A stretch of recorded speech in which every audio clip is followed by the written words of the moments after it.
stories from around the corner and around the country. You're listening to All the Best. Proudly supported by the Art Gallery of New South Wales. You're listening to All the Best from FBI Radio 94.5. I'm Kwame Slusher. This week, we are going to take a moment and really listen to the natural spaces around us.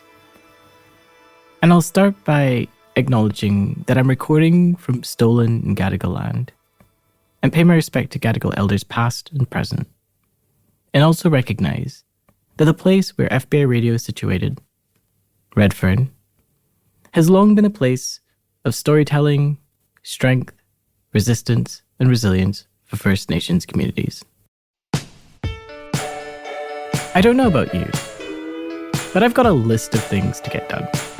And no matter how hard I work or how much sleep I sacrifice, it never seems to get any shorter. This means that I'm always rushing through the day. This week's episode asks us to pause, to pay attention to the world around us, to think of the power that nature has to heal damaged and abandoned spaces, to think of the ability that nature has to heal us. Our first story is about resilience. Not human resilience, but about the persistence of trees growing in places that you might not expect. Raihanah takes us on a journey to toxic places reclaimed by trees.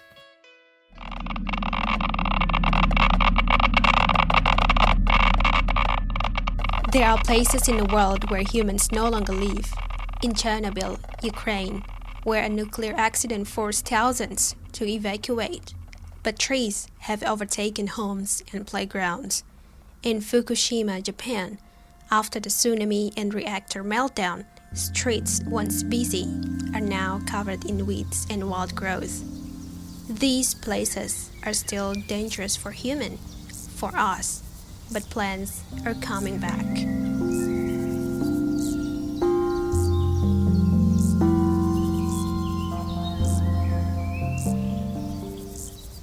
We're seeing similar signs here in Australia. In Wittenoom, a town once built around asbestos mining, shrubs and grasses are pushing through concrete. In Arkaroola, South Australia, native vegetation is returning to areas disturbed by uranium exploration. This fantastic survival by plants and trees makes me wonder, what makes plants so persistent, and what happens when we leave them alone?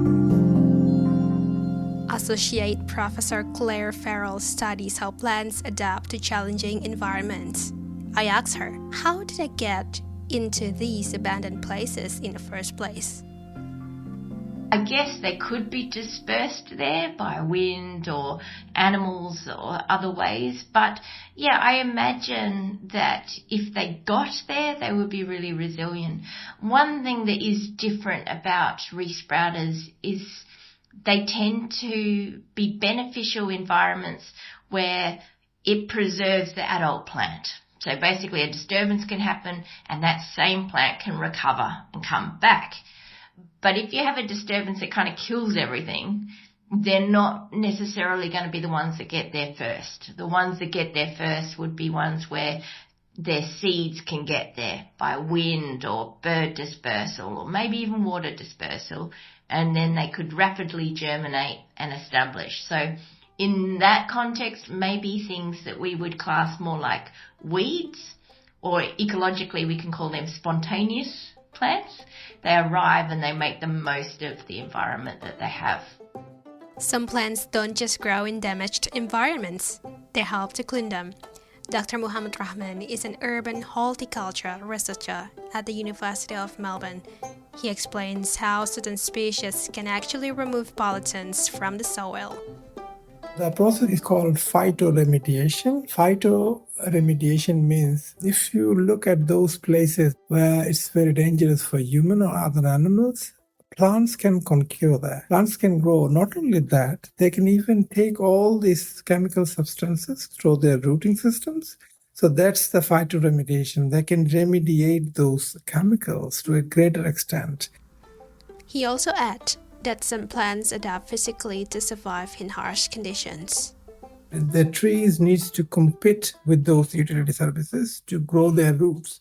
And they can go really deep to get water. So even there is a rule of thumb, we call it the portion you see above ground height, the tree roots can be even 3 times bigger than this. So that is amazing. If you look at a tree of 20-meter height, then maybe you can expect something like 60 meters of roots. That is underground. We don't see them. So they, as I said, that they have specific mechanisms and they can evolve very quickly to these particular conditions. Plants don't need ideal conditions. Even in places we call toxic or damaged, life is returning, quietly, steadily.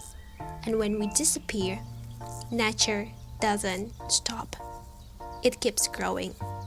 We often see nature as something that needs our protection, but what these examples show is that, in some cases, our absence allows nature to recover on its own, not instantly and not perfectly, but in its own time and on its own term.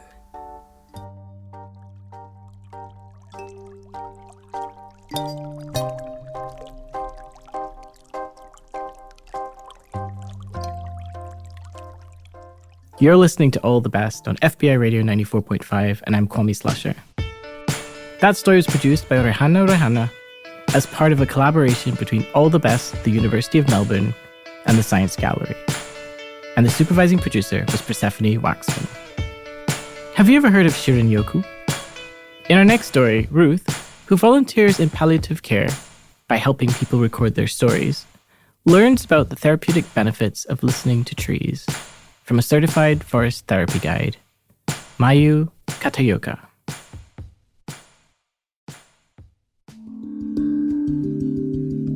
Let's start with engaging with your senses by closing your eyes. And by closing your eyes, you are more tuned into the other senses.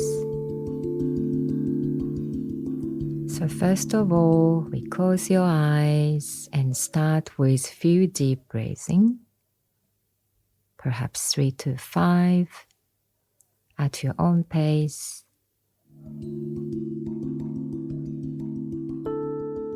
皆さんこんにちは。私の名前は片岡真由です。私は森林セラピーガイドという仕事をしていて、今はシドニーのニュートラルベイに住んでいます。My name is Mayu Kataoka. I'm originally from Japan and I've been here for 22 years now. I currently live in Neutral Bay in Sydney, New South Wales. Mayu Kataoka is a forest therapy guide. I'm certified with Japan Forest Therapy Society and International Nature and Forest Therapy Alliance in Melbourne. Forest therapy originated in Japan, and in 1982 it became part of the country's national health program. We called it as Shirin-Yoku and translated to forest bathing or immersion in the forest. And it's a science-based public health practice in Japan. This simple but very profound practice, mindfulness walk in nature, is benefit for people who join the walk to de-stress, enhance overall well-being, and reconnect with nature in a natural, effortless way. I'm Ruth, and I met Mayu last year when she led a forest bathing walk on Camaragal country in Sydney's Lane Cove National Park. It was a very different experience from any bushwalking I'd done in the past. The forest bathing is more with intention, and it's more feeling and experiencing the surroundings through your senses, where the bushwalking or hiking is more goal-oriented or more fitness purpose or how many distance we covers or more adventurous elements in it. The walk I went on was organised through the Life Biography program at Sydney's Sacred Heart Hospice. I've been volunteering with the program for about 5 years, meeting with people who are receiving end-of-life care and listening to and transcribing their stories. Our clients are all in the palliative stages, so they know that they're going to die, and they want to take the opportunity to reflect on their life and review what it's meant to them and have that witnessed by someone, and to create a legacy document for family and friends. But even if they don't have family and friends to leave their story to, it's still a very powerful process for them to go through to be able to tell their story. That's Julie. For 9 years, she and her colleague Robin co-managed the Life Biography program. And before that, they'd been volunteers themselves. The very first story I did as a biography volunteer was with a woman who was a parking meter inspector, and she felt she had no story to tell. She'd grown up in the bombings of London during the Second World War. She'd been given away because her family couldn't look after her, and her bed for the first 9 months was the bottom drawer of a chest of drawers. She had very little education and had come out to Australia and worked as a parking meter attendant. Her work was in King's Cross in the 60s and 70s, and she mixed with all the big names there, all the criminals and what have you. And at the end of the process, I handed her her book, and she just was astounded. She said, I just never would have believed that I could publish a book or create a book. And she was just so thrilled. She'd just got so much out of the process of being able to tell her story when she thought she had no story to tell. I think what's important is just that opportunity to reflect on what they've done and make meaning from that. At a time of life where they're so caught up in all the medical appointments and they're often in a lot of pain, and having this opportunity to just step out of all of that and sit with someone. And so for some people it's the first time they've ever been heard in their lives, truly heard. And the volunteer comes in and they've got time to actually sit and witness that story. It's so much more important to have that process than even the beautiful book that they get at the end. Julie and Robin met Mayu on one of her guided forest bathing walks, and they thought it would be a good thing to offer the volunteers. The volunteers need to just be mindful and be able to reflect on the work that they're doing and have the opportunity to find ways to self-care so that they don't burn out. And forest bathing just felt like the perfect opportunity. And then just focus the sound from your back or left or right, above, front, all around you, without giving no judgment or picking up particular sound, but rather you listen everything around. And then you breathe in again, deep breaths, as if you are taking all the sounds into your body as you inhale. Take that sounds into your body and slowly exhale, as if these sounds are echoing in your body inside. Well, it is a spiritual connection that you can have with nature and with the trees and with all the living things around us. Forest bathing gives you that, just as we're all connected with the clients that we sit with and everyone, humanity. We're all connected, and we're connected with the nature around us. Then slowly you shift your awareness to the sense of feeling or sense of touch. With your skin, you feel the breeze, and perhaps you can identify which way the wind blows. Has it changed the directions? How is the temperature of the air? Again, without putting any judgment, just feel the air or breeze.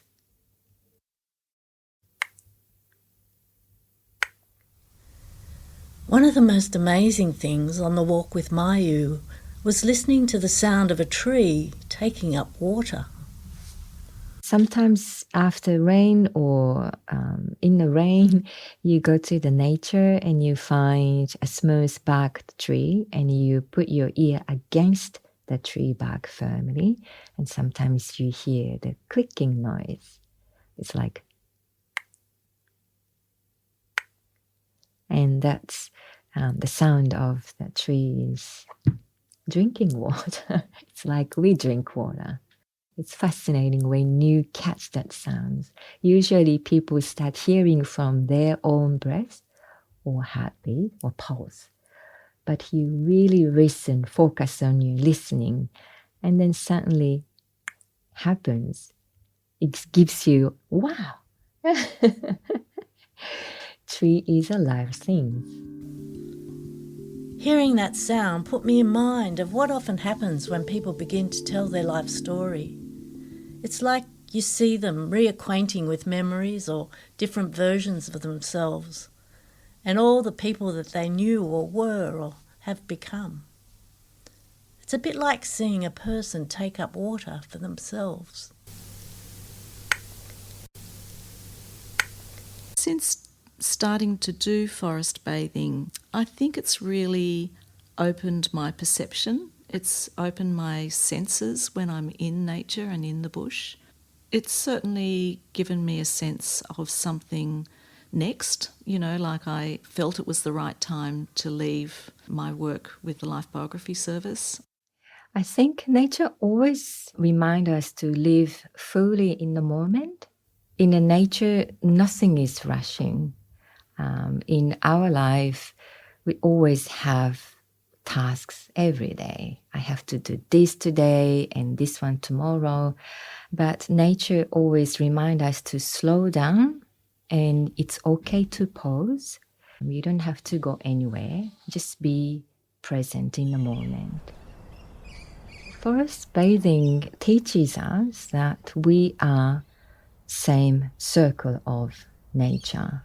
So also it's resonate with the Japanese wabi-sabi concept, which is we admire beauty in imperfections, but wabi and sabi together, wabi is more early stage of life and sabi is the later stage of life. And eventually sabi part is back into the soil and generate another life, which is wabi states. So being in nature, spending time and observing that leaf or all tree branches or stumps are back into the earth and then bringing another life encourages us that we are in the same circle of life. And it's nothing to hold it on for the ending part, because then it will connect to the next part of the life for someone else.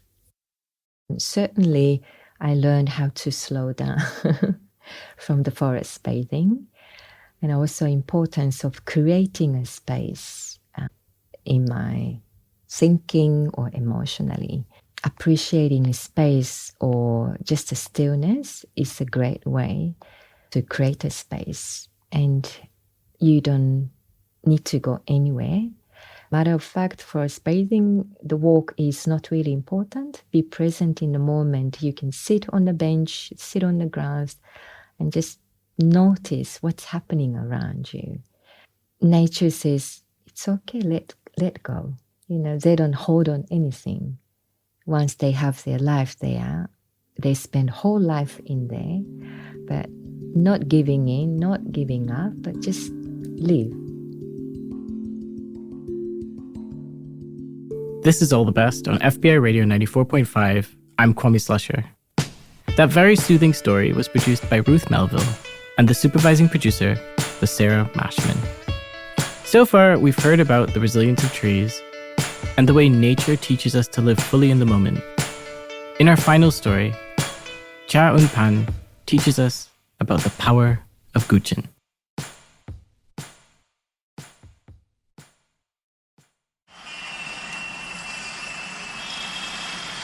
In the busy city of Melbourne, people are under a lot of pressure and noise. and mental health issues are on the rise. But on the evening of May 23rd, at the Edge in Fight Square, the Guqin Yara concert brought a different sound, like wind and water, light as bird song. This was the Guqin, an ancient Chinese instrument. Ke Yuesong is tonight's performer and a director of the Australian Guqin Society. At our newly finished Guqin Yara concert, I was delighted to see many audience members from diverse backgrounds. For example, some of them are Chinese, some of them are Australian local. I hope they can gain an understanding of Guqin culture and experience its healing effects. The Guqin, by simulating the sounds of nature, creates an environment away from the noise for listeners. Guqin can mimic the sound of flowing water in nature. For example, in a piece called Flowing Water, I play all the strings continuously without stopping to achieve the effect of mimicking the sound of stream in the nature. When I go hiking in the wilderness, I notice that the sound of flowing water is sometimes urgent and sometimes gentle. And when the water hits the rocks, there is an echo. Although I sometimes heard the train whistle from Flinders Station during the concert, the sound of Guqin cut through the noise and took me step by step into the mountains and forests. Closing my eyes, I found my natural utopia in the sound of the Guqin. Most Guqin pieces are smoothing, and their low-pitched range and low frequency easily resonate in the chest cavity, creating a sense of being enveloped or embraced, which helps relax muscles and alleviate tension. For many years, Ms. Song has been promoting Guqin culture through performances and teaching, allowing more people living in the city to experience tranquility and healing. He has some insights into how playing the Guqin can help people find peace of mind. I often tell my students that they must calm themselves down and adjust their breathing before playing, so allowing the sound of the instrument to become a translator of their inner emotions.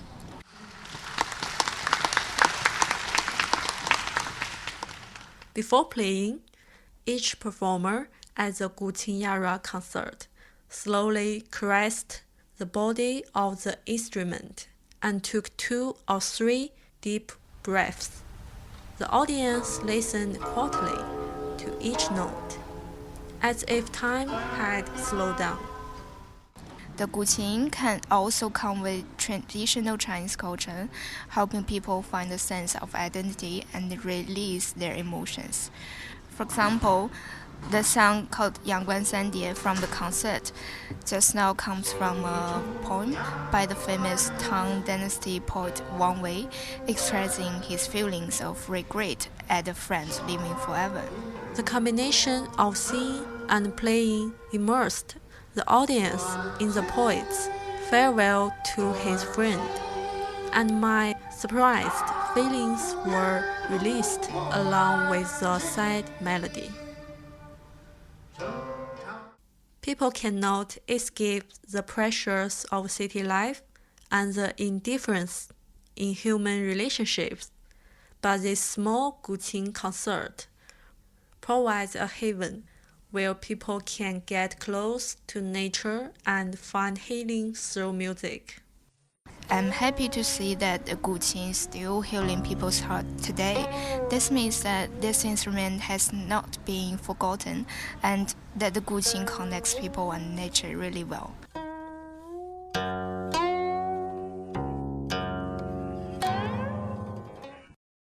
You're listening to All the Best on FBI Radio 94.5, and I'm Kwame Slusher. That story was produced by Chown Pan. Another collaboration between All the Best, the University of Melbourne, and the Science Gallery. And the supervising producer was Thomas Phillips. And if you enjoyed this episode and love audio stories in general, then keep listening to All the Best for unique stories from independent audio makers from so-called Sydney and around the country. definitely catch our live radio broadcast on Sundays at 9:30 a.m. on FBI Radio 94.5. We also release a brand new episode every Tuesday at 4 p.m. on allthebestradio.com, Spotify, and Apple Podcasts. Follow us now so you never miss an episode.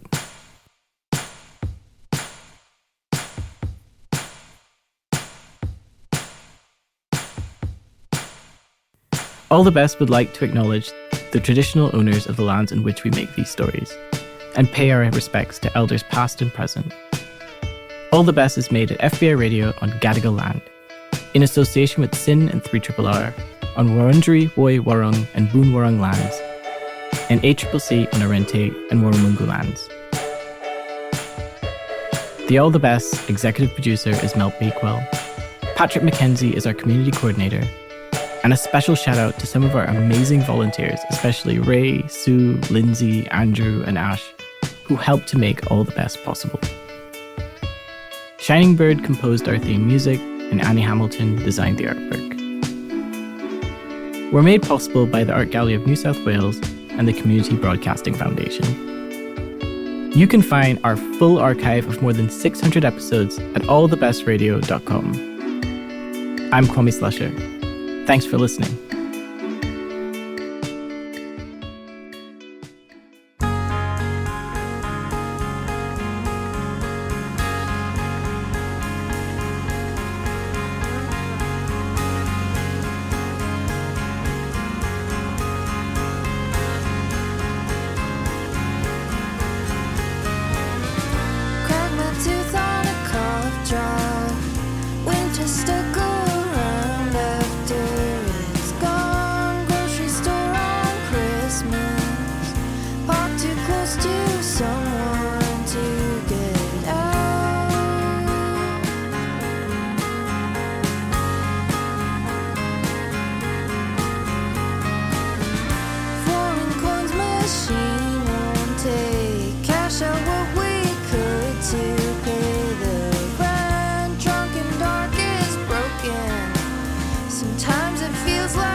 Spit dip and tilted.